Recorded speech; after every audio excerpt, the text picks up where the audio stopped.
नमस्कार फ्रेंड, कैसे हो आप सब। आज हम कला संस्कृति के बारे में पढ़ेंगे। कला संस्कृति का पहला टॉपिक है राजस्थान की स्थापत्य कला। राजस्थान की स्थापत्य कला के अंदर दुर्गों के बारे में पढ़ेंगे। दुर्गों की स्थापत्य कैसे हुआ था, किसने किया, कब से शुरू हुआ और यह कितने प्रकार की होती है। दुर्गों का सर्वप्रथम लिखित प्रमाण मनु स्मृति में मिलता है। कौटिल्य ने दुर्गों की 4 श्रेणियां बताई थी और शुक्र नीति के अनुसार इसकी 9 श्रेणियां बताई गई थी। कौटिल्य की जो 4 श्रेणियां थी वह थी आदुक, पार्वत, वन और धानवन। और शुक्र नीति के अनुसार थी 9। शुक्र नीति के सप्तांक सिद्धांत में दुर्ग के को राज्य का महत्वपूर्ण अंग बताया गया है। जो शुक्र नीति थी उसके अनुसार सप्तांक सिद्धांत के अंदर दुर्ग को राज्य का महत्वपूर्ण अंग बताया गया है तथा दुर्ग को मानव रूपी राज्य का हाथ बताया। मतलब जो दुर्ग है जो मानव रूपी हाथ के बराबर बताया गया है। जिस प्रकार अपना हाथ अपने लिए बहुत काम के लिए होता है वह उसी प्रकार एक राज्य के लिए दुर्ग होना बहुत ही बड़ा जरूरी है, क्योंकि राज्य में एक दुर्ग का होना बहुत महत्वपूर्ण माना जाता है। क्योंकि अगर राज्य में दुर्ग होगा तभी तो उस राज्य की सृष्टि में आगे के लिए अच्छे अच्छे कार्य किए जा सकते हैं। दुर्ग से उस राज्य की रक्षा की जा सकती है। उसमें सेना, राजा के जो भाई बंधु वो सुरक्षित रह सकते हैं। इसलिए दुर्ग का होना राज्य के लिए उतना ही इम्पोर्टेंट है जैसे एक मानव के हाथ होना जरूरी है। शुक्र नीति में दुर्गों की 9 श्रेणियां बताई गई है। उस श्रेणी में आदुक श्रेणी आती है, उसे जल श्रेणी भी कहा जाता है। ऐसा दुर्ग जिसके चारों ओर विशाल जल राशि हो। आदुक दुर्ग वो दुर्ग है जो बीच में दुर्ग हो और उसके चारों ओर जल राशि से वह दुर्ग घिरा हुआ हो। उसमें घाघरोन का दुर्ग आता है। घाघरोन का दुर्ग झालावाड़ में स्थित है और भैंसरोडगढ़ का चित्तौड़गढ़, ये दोनों दुर्ग जल दुर्ग की श्रेणी में आते हैं, क्योंकि ये दुर्ग दोनों के दोनों पानी के चारों ओर घिरे हुए। जैसे कि भैंसरोडगढ़ का दुर्ग है जो ब्रह्मणी नदी व चंबल नदी के संगम पर स्थित है। इसके चारों ओर पानी पानी भरा हुआ है। पार्वत या गिरी, ऐसा दुर्ग जो पहाड़ी पर बना हुआ है। जैसे कि मेहरानगढ़ का जो दुर्ग है जो एक पहाड़ी पर बना हुआ है। ये मेहरानगढ़ का दुर्ग जोधपुर में है और सोनारगढ़ जैसलमेर, ये दोनों दुर्ग एक पहाड़ी पर निर्मित है। वन दुर्ग, ऐसा दुर्ग जिसके चारों ओर जंगल ही जंगल है। जैसे कि रणथंभौर का दुर्ग है सवाई माधोपुर में, उसके चारों ओर जंगल ही है। उसको अगर हम दुर्ग को पास जाते जाएंगे तभी हमको वो दुर्ग दिखेगा। अगर हम उससे दूर जाएंगे तो दुर्ग हमको नहीं दिखता, क्योंकि वो चारों ओर से जंगल से घिरा हुआ है तथा वह एक पहाड़ी पर स्थित दुर्ग भी है। रण और थम 2 पहाड़ियां हैं। नीचे की पहाड़ी है उसको रण कहा जाता है और ऊपर का जो का है हिस्सा जिस पे दुर्ग स्थित है उसे थंब कहा जाता है। उसके ऊपर वह दुर्ग स्थित है। जैसे कभी आप जाओ तो देखना दुर्ग के पास जाने पर हमको वो दुर्ग दिखाई देता है। जैसे जैसे हम दुर्ग से दूर आते जाते हैं वह दुर्ग हमें नहीं दिखता। वह एक जंगल के अंदर स्थित है। वहां पर सारे प्रकार के जीव जंतु पाए जाते हैं। धानवन दुर्ग, ऐसा दुर्ग जिसके चारों ओर मरुस्थल हो। भटनेर का दुर्ग हनुमानगढ़, क्योंकि मरुस्थल के चारों ओर जो स्थित दुर्ग है उसे धानवन दुर्ग कहा जाता है। ये भटनेर और जूनागढ़ के 2 दुर्गों को में है। जो जूनागढ़ का दुर्ग है बीका की टेकरी पर स्थित है। ये एक मरुस्थलीय स्थल है, वहां पर यह दुर्ग स्थित है। और भटनेरगढ़ दुर्ग हनुमानगढ़ वह भी ऐसे ही जगह पर स्थित है।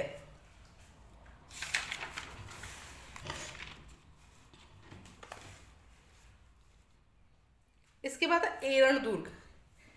एरण श्रेणी का दुर्ग है ऐसा दुर्ग जहां पहुंचने पर का रास्ता दुर्गम और तथा कटीली झाड़ियों से भरा हुआ है। उस दुर्ग के पास पहुंचने के लिए जो रास्ता है दुर्गम है, मतलब कठिनाइयों से भरा हुआ है और कटीली झाड़ियों से भरा हुआ है। ऐसा दुर्ग है तिमनगढ़ करौली। पारिक दुर्ग ऐसा दुर्ग जिसके चारों ओर गहरी खाइयां हैं। लोहागढ़ भरतपुर, जो लोहागढ़ का भरतपुर, उसके चारों ओर गहरी खाइयां है, उसमें पानी भरा हुआ है, जिससे कोई भी शत्रु सेना उस दुर्ग के ऊपर आक्रमण नहीं कर सकती। इसलिए भरतपुर का जो दुर्ग है उसे लोहागढ़ का दुर्ग कहा जाता है। पारिक दुर्ग ऐसा दुर्ग जिसके चारों ओर मजबूत परकोटा हो। ऐसा जो दुर्ग जिसके चारों ओर मजबूत परकोटा है वह कुंभलगढ़ का है। उस दुर्ग के चारों ओर परकोटा बनाओ जिसपे एक साथ 8 घुड़सवार चल सकते हैं। और 36 किलोमीटर का जो परकोटा है वह है, उस पे एक साथ 8 घुड़सवार चल सकते हैं। 36 सेंटीमीटर का है शायद। सैन्य दुर्ग ऐसा दुर्ग जिसमें राजा की सहायता करने वाले सेना रहती है।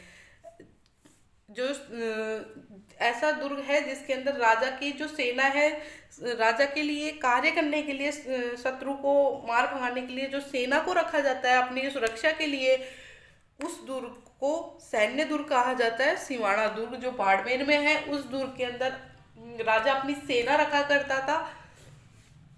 सहाय दुर्ग ऐसा दुर्ग जिसमें राजा की सहायता करने वाले भाई बंधु रहते हैं। कि जो दुर्ग होता है उसमें अपने भाई बंधुओं को रखा जाता है, उसे सहाय दुर्ग कहा जाता है, जो राजा की सहायता करता है वक्त आने पर। ये कुंभलगढ़ का दुर्ग है, वो राजसमंद में स्थित है। शुक्ल नीति के अनुसार जिस दुर्ग को सर्वश्रेष्ठ बताया गया है वह सैन्य दुर्ग है, और कौटिल्य नीति के अनुसार जिस दुर्ग को श्रेष्ठ बताया गया है वह गिरि दुर्ग है। कुछ कुछ दुर्गों से संबंधित शब्दावली होती है जो अपने समझ से बाहर होती है, उसे थोड़ा हम समझेंगे कि क्या क्या है। कवासीस, कवासीस किले के चारों ओर का परकोटा जिसे घुड़सवार दुर्ग की निगरानी करते हैं। उसमें चित्तौड़गढ़ दुर्ग में जो परकोटा बना हुआ है उसके लिए कवासीस कहा जाता है उसे, जिसपे घुड़सवार दुर्ग की निगरानी रखते हैं। कमरकोट किले के चारों ओर दोहरा परकोटा। अरहट दुर्ग में स्थित पत्थर फेंकने का यंत्र। दुर्ग की रक्षा के लिए जिस यंत्र का प्रयोग किया जाता था पत्थर फेंकने के लिए, उसे अरहट कहा जाता है। ढेकुली नामक यंत्र है जो गागरोन दुर्ग में स्थित है। पाशिप दुर्ग में प्रवेश करने हेतु शत्रु सेना द्वारा बनाई गई गुप्त सुरंग। दुर्ग में घुसने के लिए शत्रु सेना द्वारा जो सुरंग बनाई जाती थी उसे पाशिप कहा जाता है। पोल पोत केसरिया के समय दुर्ग का जो प्रवेश द्वार है उसे खोलने वाला व्यक्ति की, जिस समय केसरिया किया जाता था उस समय जो दुर्ग का प्रवेश द्वार था उसे खोला जाता था, उसे पोल पोत कहा जाता है। बाला किला या कुंवारा किला ऐसा किला जिसमें कभी किसी ने आक्रमण ही नहीं किया हो उसे बाला किला कहा जाता है। अणखला किला ऐसा किला जिस पर बार बार आक्रमण हुआ हो, और जो सर्वाधिक आक्रमण झेलने वाला दुर्ग है वो तारागढ़ दुर्ग है जो अजमेर में स्थित है। उसने सर्वाधिक आक्रमण झेले, और सर्वाधिक विदेशी आक्रमण झेलने वाला जो दुर्ग है वह भटनेर दुर्ग है, और तारागढ़ दुर्ग है जिसे राजपूताने की कुंजी भी कहा जाता है।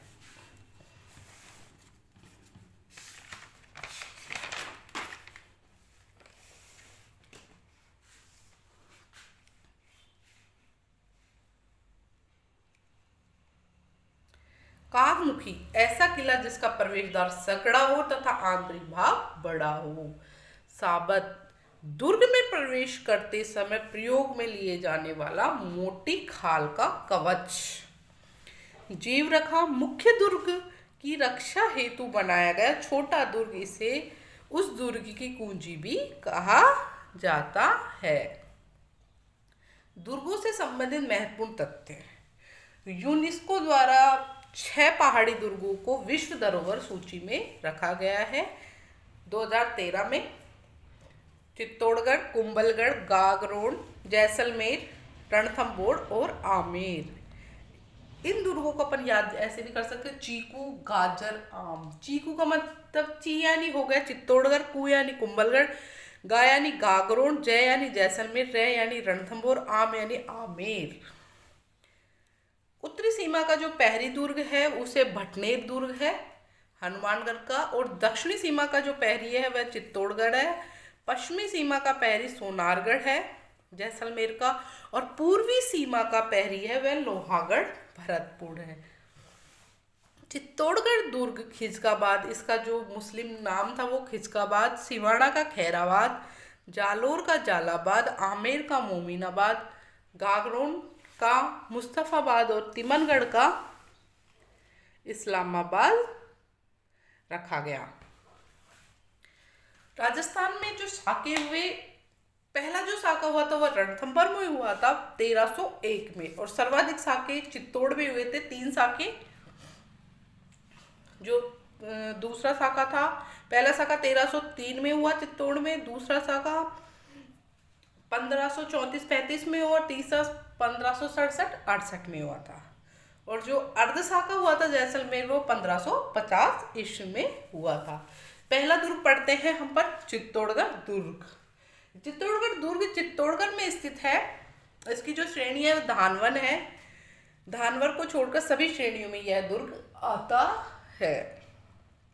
स्थिति, यह दुर्ग मेसा के पठार पर तथा गंभीरी व बेड़स नदी के संगम पर स्थित है।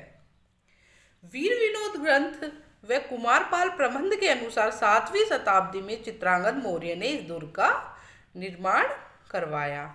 इस दुर्ग के उपनाम आते हैं दुर्गों का सिरमौर, राजस्थान का गौरव, दक्षिणी सीमा का पहरी और मालवा का प्रवेश द्वार।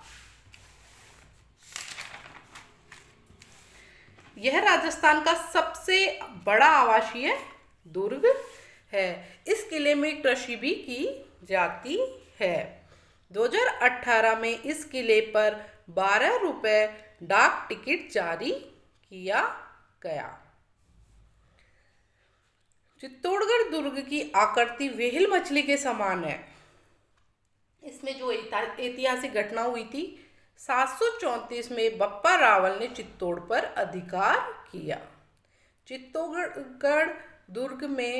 दुर्ग में सर्वाधिक 3 साके हुए थे। पहला साका 1303 में हुआ था। अलाउद्दीन खिलजी ने मेवाड़ के रावल रतन सिंह पर आक्रमण किया। रतन सिंह के नेतृत्व में केसरिया तथा पद्मनी के नेतृत्व में जौहर किया गया था। अलाउद्दीन खिलजी ने चित्तौड़ दुर्ग खिजका को सौंप दिया तथा चित्तौड़ का नाम बदलकर खिजकाबाद कर दिया। खिजका के बाद मालदेव सोनरगढ़ चित्तौड़ का प्रशासक बना। इस युद्ध का वर्णन अमीर खुसरो ने अपनी पुस्तक खजाइन उल फतू में किया है। इसके बाद जो दूसरा साका हुआ 1534 में 35 में हुआ था। गुजरात के बहादुर शाह ने मेवाड़ के विक्रमादित्य पर आक्रमण किया। मेवाड़ के दूसरे साके में देवलिया के ठाकुर भाग सिंह के नेतृत्व में केसरिया तथा कर्मावती के नेतृत्व में इसमें जौहर हुआ। तीसरा साका हुआ था 1567-68 में। अकबर ने मेवाड़ के उदय सिंह पर आक्रमण किया। मेड़ता के जयमल राठौड़ तथा आमेट के फत्ता सिसोदिया ने केसरिया का नेतृत्व किया तथा फूल कंवर ने जौहर का नेतृत्व किया। जयमल तथा पत्ता की वीरता से प्रभावित हो अकबर ने दोनों की गजारूढ़ मूर्तियां आगरा किले के प्रवेश द्वार पर लगाई। चित्तौड़गढ़ दुर्ग के दार्शनिक स्थल है। चित्तौड़ दुर्ग की 7 प्रवेश द्वार हैं। पाड़मपोल, भैरवपोल, हनुमानपोल, गणेशपोल, जोड़लापोल, लक्ष्मणपोल, रामपोल। पाड़नपोल है, उसमें ठाकुर भाग सिंह की छतरी स्थित है। भैरवपोल और हनुमानपोल है, इन दोनों के बीच जयमल राठौड़ व वीर कल्ला राठौड़ की छतरी स्थित है। गणेश पोल पे कुछ ही नहीं है, जोड़ला पे नहीं है। फिर उसके बाद रामपोल पे फत्ता सिसोदिया की छतरी है। सत्यरेदास की छतरी भी चित्तौड़गढ़ दुर्ग में स्थित है। कुंभा श्याम मंदिर भी चित्तौड़ में बना हुआ है। मीरा मंदिर भी चित्तौड़ में बना हुआ है।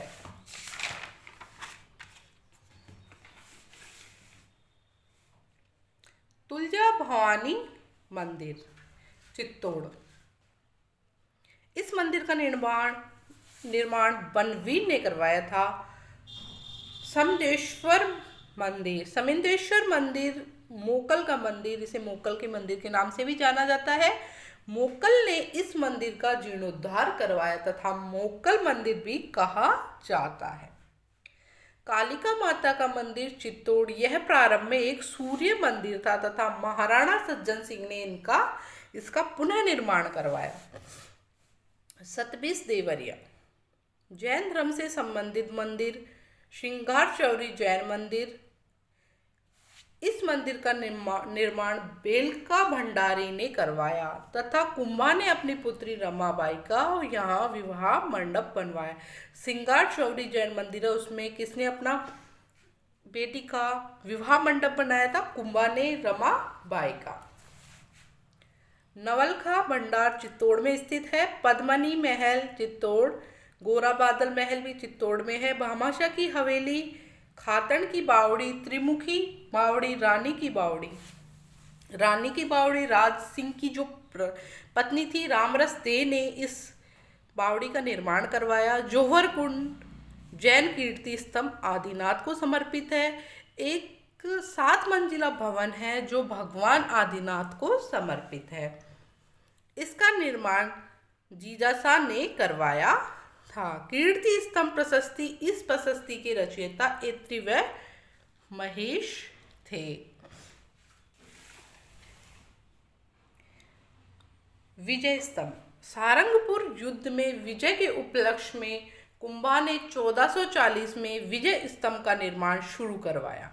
विजय स्तंभ विष्णु भगवान को समर्पित है। यह 9 मंजिला भवन है। 122 फीट ऊंचाई है इसकी, 30 फीट चौड़ा है, 157 सीढ़ियां हैं।